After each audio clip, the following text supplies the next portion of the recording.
வணக்கம். நாளைக்கு ஆடி தபசுங்க.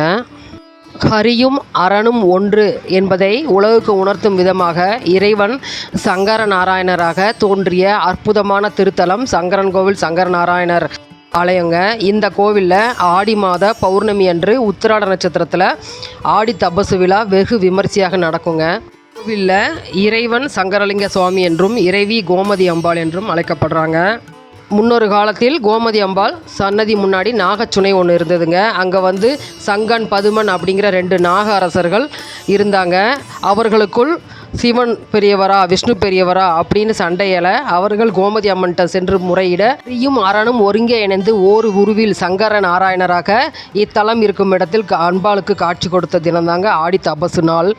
ஆடி தபசு விழா இந்த கோவிலில் 12 நாட்கள் வெகு சிறப்பாக நடைபெறுங்க. இந்த கோவிலில் சங்கரநாராயணர் சந்நிதியில் காலையில் நடைபெறும் பூஜையில் துளசி தீர்த்தம் தர்றாங்க. மத்தியானம் மற்றும் மாலை இரவு பூஜைகளில் திருநீர் பிரசாதமாக வழங்கப்படுது. சங்கரநாராயணருக்கு வில்வமும் துளசியும் சாத்தப்படுது. இங்கு சங்கரநாராயணருக்கு அபிஷேகம் கிடையாதுங்க. ஸ்படிகலிங்கமாக வெள்ளிப்பேலையில் உள்ள சந்திர மௌலீஸ்வரருக்கு தான் அபிஷேகம் பண்ணுறாங்க. இத்தல உற்சவருக்கு சிவராத்திரி மற்றும் ஏகாதசி நாட்களில் அபிஷேகம் நடக்குதுங்க. ஆடி தபசு நாளில் இந்த உற்சவரை அம்பாளுக்கு சங்கரநாராயணராக எழுந்தருளி காட்சி தருகிறார்.